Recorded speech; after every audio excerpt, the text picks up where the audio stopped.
بسم اللہ الرحمن الرحیم۔ مفتی تقی عثمانی صاحب رزق کی تنگی کے بارے میں بیان فرما رہے ہیں، آئیے چل کے سنتے ہیں۔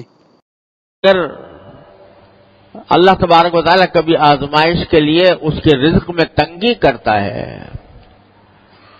تو وہ شکوہ کرتا ہے کہ میرے پروردگار نے میری اہانت کی، میری توہین کی، میری بے عزتی کی، یعنی چاہیے تو یہ تھا کہ مجھے بہت کچھ ملتا، لیکن معاذ اللہ اللہ تعالیٰ نے میری بے عزتی کر کے مجھے بہت کم دیا، شکوہ کرتا ہے۔ اللہ تبارک و تعالیٰ آگے یہ فرماتے ہیں کہ اگر یہ رزق میں تنگی آتی ہے تمہارے تو در حقیقت اس کی وجہ تمہارے اعمال ہوتے ہیں۔ رزق میں تنگی کے دو مطلب ہیں۔ ایک مطلب تو یہ ہے کہ آمدنی کم ہو اور اتنی کم ہو کہ اس میں گزارا نہ ہو سکتا ہو، یا کم ہوتا، بہت ہی تنگی کے ساتھ گزارا ہوتا ہو، یہ بھی رزق کی تنگی کی ایک شکل ہے۔ اور دوسری رزق کی تنگی کی شکل یہ ہے کہ آمدنی دیکھنے میں تو بہت ہے لیکن برکت نہیں ہے، اور اس کا نتیجہ یہ ہے کہ ساری آمدنی ہونے کے باوجود آدمی ہر وقت کسی نہ کسی الجھن میں گرفتار ہے۔ اور آج کل یہ صورت بہت کثرت سے پیش آتی ہے۔ اچھے خاصے مالدار لوگوں کو جن کی آمدنیاں بہت زیادہ ہیں، ان کو بھی یہ شکوہ کرتے سنا کہ پتہ نہیں کہاں سے پیسہ آتا ہے، کہاں چلا جاتا ہے۔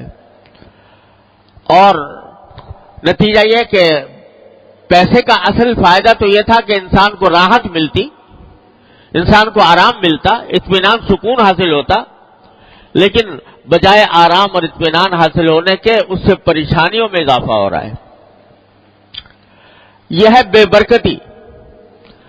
آمدنی تو ہے مگر برکت والی نہیں ہے۔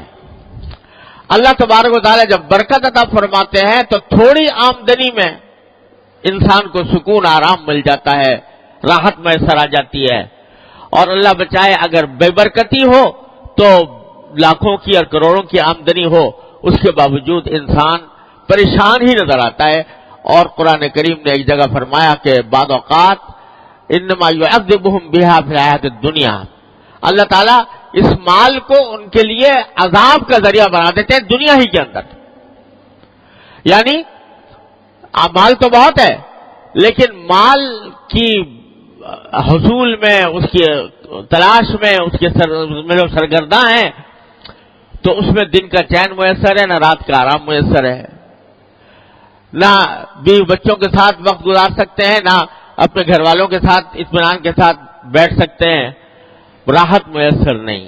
پیسہ ہے مگر راحت نہیں۔ یہ بھی رزق کی تنگی کی ایک بدترین شکل ہے۔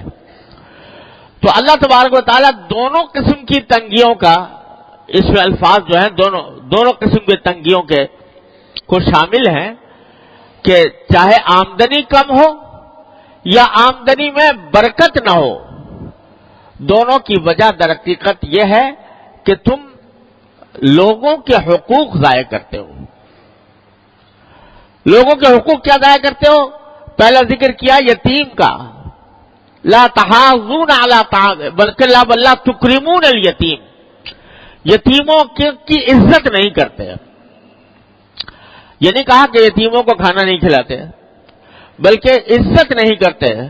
مطلب یہ کہ اول تو یتیموں کی دیکھ بھال میں تمہاری کمی ہے، اور اگر کبھی کوئی کرتا بھی ہے تو اس کا جیسا اکرام ہونا چاہیے، جیسی عزت ہونی چاہیے، اس قسم کی عزت اس کو نہیں دیتے ہیں۔ وَلَا تَحَاضُّونَ عَلَىٰ طَعَامِ الْمِسْكِينِ، دوسرے لوگوں کو بھی کوئی ترغیب نہیں دیتے کہ تم مسکینوں کو کھانا کھلاؤ، مسکینوں کے حاجتوں کو پورا کرو۔